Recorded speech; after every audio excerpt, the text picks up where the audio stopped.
অদ্ভুত বাংলাদেশে অনেক কিছুই ঘটে। এটা নিয়তির কারণে ঘটে, কুকর্মের কারণে ঘটে।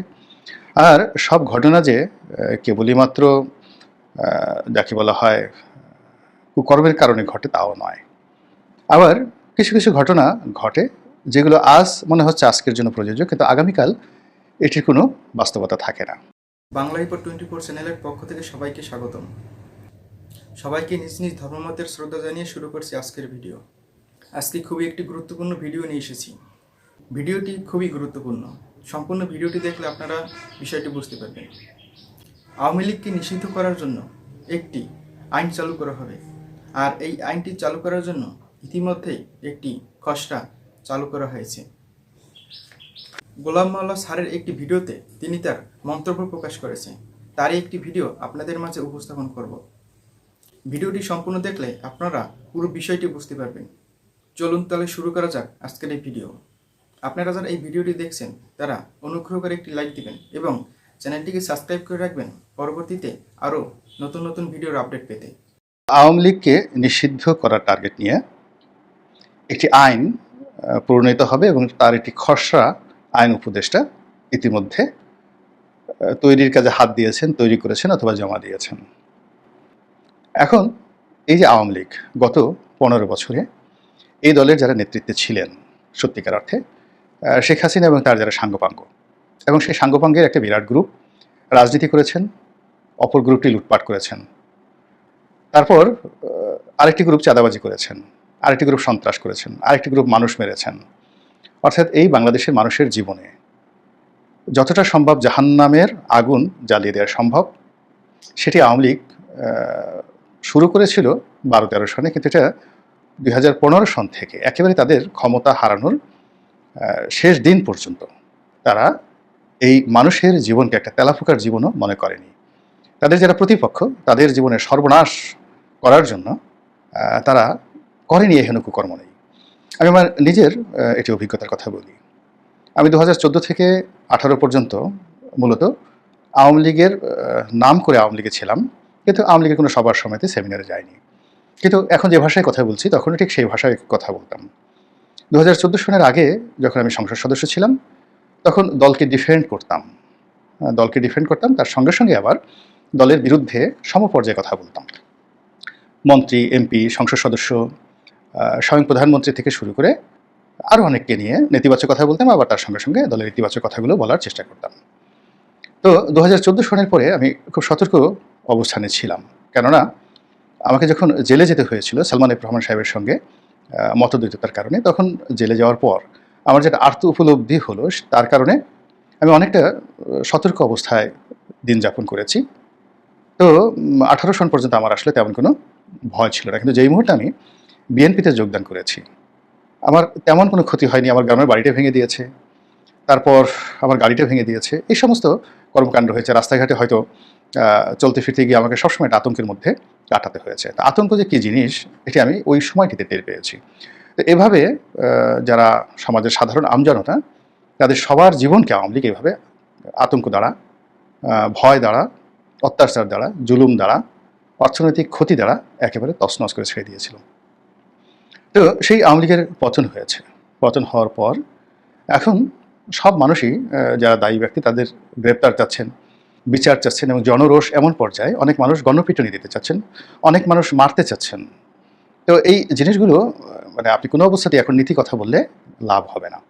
এখানে মানুষের সেন্টিমেন্টটা আসলে এইরকমই। যখন দীপুমণিকে ধরা হলো, হাত কড়া পরানো হলো, তারপর তার গায়ে ডিম মারা হলো, কিংবা আগামীতে যদি হারুন, বেনজির, তারপর বিপ্লব, এ সকল কুখ্যাত লোকজন ধরা পড়ে, তাহলে আপনি আসলে জনরোষ যেটি ওটি বন্ধ রাখতে পারবেন না। তো এই মুহূর্তে আসলে আওয়ামী লীগের বিরুদ্ধে যে জনরোষ 1971 সনের মুক্তিযুদ্ধের পর জামাত, আলবদর আর শামস তাদের বিরুদ্ধেও কিন্তু একই জনরোষ ছিল, এবং যখনই যারা ক্ষমতায় এসেছে প্রাণান্ত চেষ্টা করেছে জামাতকে শেষ করে দেওয়ার জন্য, কিন্তু জামাত শেষ হয়নি, অত্যাচারিত হয়েছে, জুলুমের শিকার হয়েছে, কিন্তু জামাত শেষ করা যায়নি।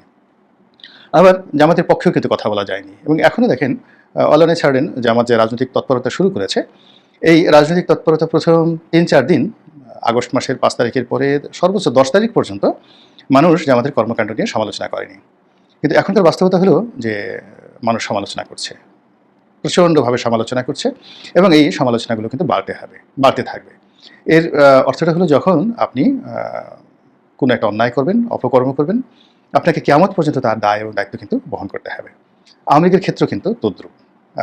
কিয়ামত পর্যন্ত সেই ৭৪-এর দুর্ভিক্ষ, তারপর স্পেশাল পাওয়ার্স অ্যাক্ট, বাকশাল গঠন, এই জিনিসগুলো তাদেরকে তাড়া করবে। আবার এই সময়টিতে বিনা ভোট, রাতের ভোট, দামি ভোট এবং সর্বোপরি এই গণ অভ্যুত্থানে তাদের পতন এবং শেখ হাসিনার পালিয়ে যাওয়া, এই চ্যাপ্টারটি কোনো দিন আওয়ামী লীগ আর উইন করতে পারবে না।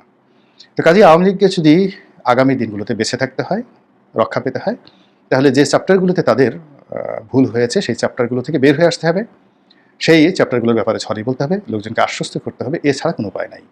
এখন যেটি বলছিলাম সেটা হলো আইন করে একটা মানে যাকে বলা হয় পরোক্ষ আইন করে আওয়ামী লীগের রাজনীতি থেকে আগামী 10 বছরের জন্য পিছিয়ে রাখার বা 10 বছর আওয়ামী লীগ রাজনীতি করতে পারবে না, এরকম একটা আইন পাশ হবে বলে গুজব ছড়িয়ে পড়েছে বা চেষ্টা চালানো হচ্ছে। এখন এই আইন যদি হয় তাহলে আপাত দৃষ্টিতে মনে হবে যে আওয়ামী লীগ হয়তো আগামী 10 বছর রাজনীতি করতে পারবে না। এখানে বলা হচ্ছে যে সকল রাজনৈতিক দল গণহত্যার সাথে জড়িত, আমি আবার বলছি যে সকল রাজনৈতিক দল গণহত্যার সাথে জড়িত, তারা 10 বছরের জন্য রাজনীতি করতে পারবে না। ফলে এই আইনটি একেবারে অস্পষ্ট হয়ে পড়বে, এই আইনটি চ্যালেঞ্জের মুখোমুখি পড়বে এবং এই আইন টিকবে না। আর এই আইন যদি বাস্তবায়ন করতে হয় তাহলে লাঠি দিয়ে, ডান্ডা দিয়ে বাস্তবায়ন করতে হবে, যেভাবে জামাতকে নিষিদ্ধ করে দুইবার নিষিদ্ধ করে আওয়ামী লীগ 2 জমানাতে চেষ্টা করেছে লাঠি পিটা করে জামাতকে মানে যাকে বলা হয় স্ক্রিন আউট করার জন্য, কিন্তু সেটি আওয়ামী লীগের জন্য বুমেরাং হয়েছে আর জামাতের জন্য সেটি আশীর্বাদ হয়েছে। একইভাবে যদি বর্তমানে করা হয় আওয়ামী লীগের বিরুদ্ধে, এটি আওয়ামী লীগের জন্য আশীর্বাদ হবে। এবং আপনারা জানেন যে কোনো রাজনৈতিক দল, জনপ্রিয় রাজনৈতিক দল, যখন তাদের উপর অত্যাচার করা হয় তখন কি হয়, তারা যে অন্যায়গুলো করেছে, মানে অপকর্মগুলো করেছে, ওইগুলো নিয়ে মানুষের চিন্তা করতে চায় না। এখন কি হচ্ছে, ধরুন বিএনপি সম্পর্কে অনেক অভিযোগ ছিল, পাহাড় সম অভিযোগ ছিল, কিন্তু বিএনপির প্রতি এমন নির্যাতন করা হয়েছে এখন ওইগুলো নিয়ে মানুষ আর ভাবছে না। এমনকি এই যে রাজাকার রাজাকার, তুমি কি আমি কে, রাজাকার রাজাকার, এই স্লোগানটি সার্বজনীনতা পেয়ে গেল। এর কারণ হলো আওয়ামী লীগের অত্যাচারের কারণে। অথচ রাজাকার শব্দটি বাংলাদেশে খুবই ঘৃণিত, ইটস এ ট্রেটার, বিশ্বাসঘাতক, মোনাফেক, বেইমান, অনেকগুলো শব্দ একত্র করলে এই রাজাকারটি হয়।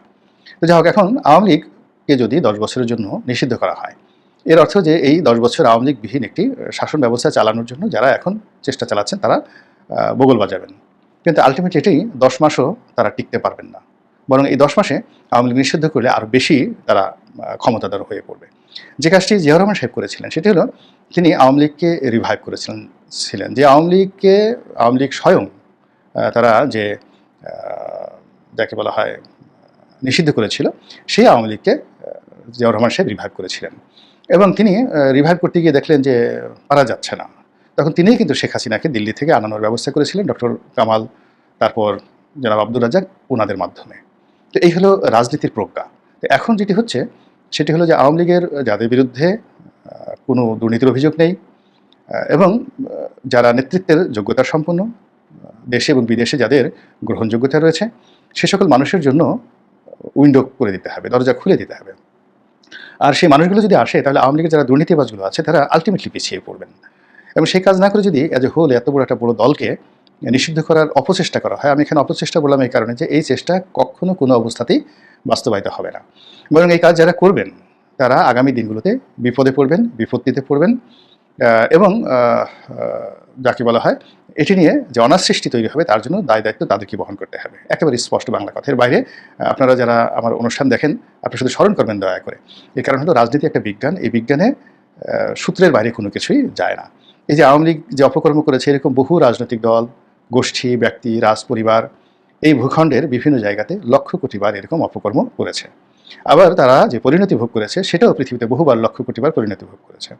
কিন্তু আবার এরকম আইন করে বন্ধ করা, নিষিদ্ধ করা, দেশ ত্যাগ করতে বাধ্য করা, এই জিনিসগুলো অনেকে করেছে। এর বুমেরাং ফল কী হয়েছে? সদল বলে সবাই আবার ফিরে এসেছে এবং আগের চেয়ে যে কোনো শক্তি, যে কোনো বিচারে অধিকতর শক্তিমত্তা নিয়ে। তো আওয়ামী লীগের ক্ষেত্রে সেটা হবে।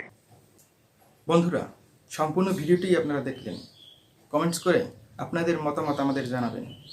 বর্তমানে আওয়ামী লীগকে নিয়ে যা হচ্ছে তা ভবিষ্যতে কি এর প্রভাব পড়তে পারে এখন সেটিই দেখার বিষয়। আর আওয়ামী লীগ তাদের দীর্ঘ 15 বছরের ক্ষমতায় তাদের বিরোধী দলীয়দের সাথে কি আচরণ করেছে তা গোলাম মোল্লা স্যার খুব সুন্দরভাবে ফুটিয়ে তুলেছেন। তিনি অত্যন্ত যুক্তিমত্তার সাথে আওয়ামী লীগ, বিএনপি এবং জামাত এছাড়া আরও বিভিন্ন দল সম্পর্কে তিনি খুব সুন্দরভাবে তার মতবাদ প্রকাশ করেছেন। তার এই বক্তব্যের মাধ্যমে আমরা খুবই গুরুত্বপূর্ণ বিষয় জানতে পেরেছি।